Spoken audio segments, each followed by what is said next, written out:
What's up, everybody? Time for another video. Hey, did you see that yet? It's my heated vest made by Milwaukee. And no, I don't get paid for that. Little free plug I gave them. Yeah, we got like a foot of snow on the ground here. It's been here a week and won't go away. Sub-zero temperature is just nasty. And I'm sitting in the back of the house in my little studio. The heat doesn't make it back here. And I'm sitting beside this ignorant exterior door. It's got a big draft. So I had to break out thermal gear and heated vest. But anyway, let's get to this video. So I've got a bunch of soft plastics and some jigs out here. And I don't want to show you how I do it. So let's switch screens and get down to it. I'll see you over there. So here we are. As you can see, I've got some soft plastics laid out here. Now, in today's video, I only want to talk about two types of soft plastics.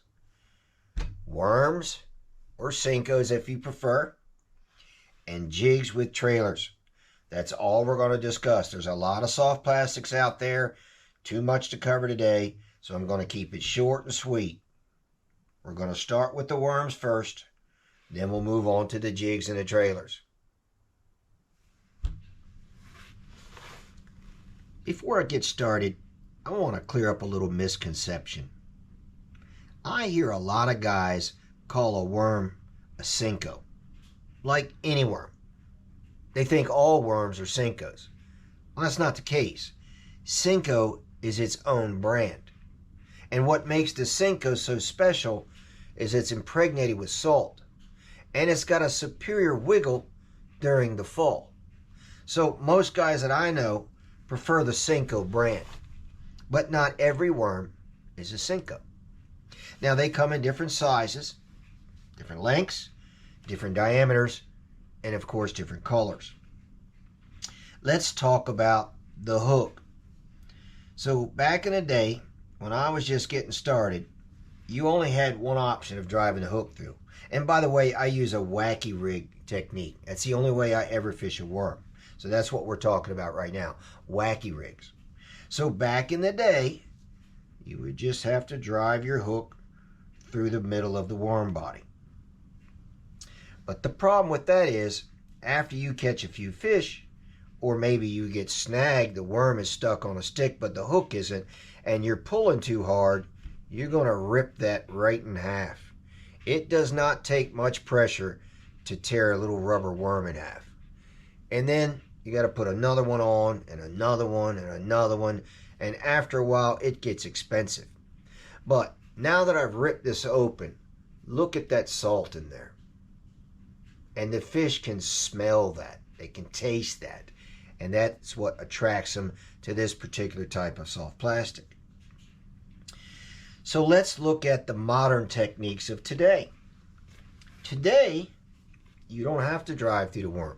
You can slip a collar on, and the top of that collar has a little spot for the hook.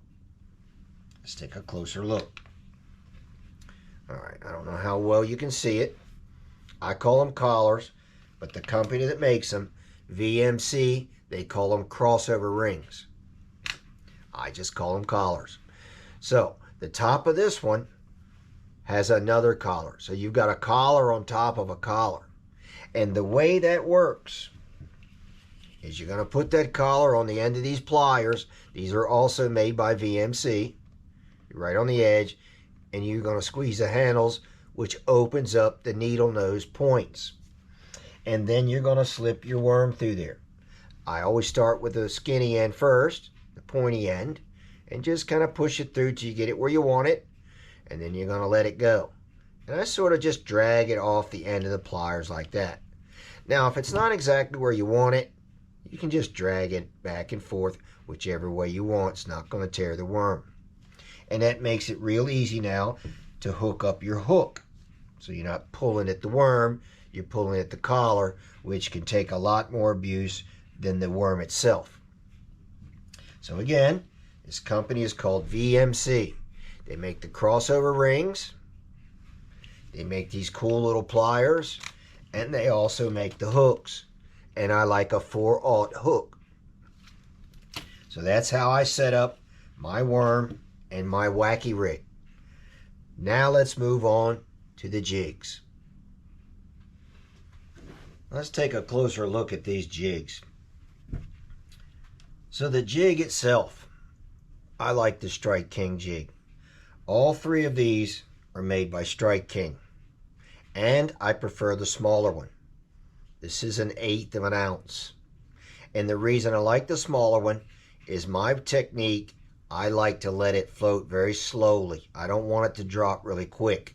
So I'll reel it, let it drop, reel it, let it drop. I don't work them always the way a typical jig is worked, where you lift the rod up to your nose. Sometimes I sort of swim it. I'll drag it over logs and things like that. And I've just found that I like the movement better with the lighter jig head. And then I put different color skirt tails on there. Now I make my own skirts, and like most guys that fish jigs, I prefer the darker colors. Usually when you're fishing deeper, you want to go darker. So I prefer the reds and the browns, maybe some green pumpkin in there. Let's talk about the trailers. I really like these Rage Tail trailers, also made by Strike King. I like the green pumpkin and the blue green pumpkin. I've got both in the same bag, so I'm not taking up as much space, but those are the two colors that I use. I like the green pumpkin and then the blue green, or the green blue, I forget what they call it, but they're both of the pumpkin color. I also carry an extra bag of skirt tails with me at all times, so I can switch them up, because sometimes you lose your lure, fish takes your lure. There's a lot of different things that can happen. You can tear your skirts up, so you got to have extras. Now I make my own, and I prefer this wide flare.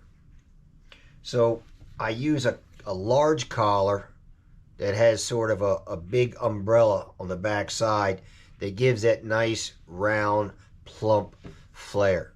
Some of the smaller collars, you get more of a streamlined look. Personally, I don't care for that. Some guys do. I want mine to look as big as possible. And after I've put it on there, I'm just going to randomly come in here and snip out some of these strands in different places, one at a time, because I'm trying to create that hairy bug look there.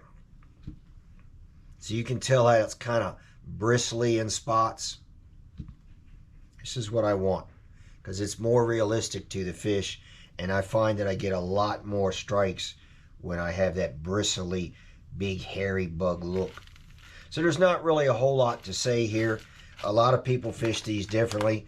Again, my style is not to pull it up to the nose. I just like to give it a little pop. Some people call that the Alabama twitch, Alabama shake. Heard it referred to as different things, but that's sort of how I fish it.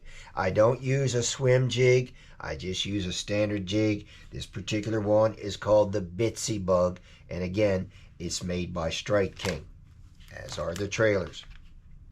So if you want to try some jig fishing, I strongly recommend you start with this particular setup, which is the Bitsy Bug and the Rage Tail crawlers, and you can't go wrong with a pumpkin green color. That's my spin on jigs. So we're going to wrap this up and move on. I'll see you guys on the next go round.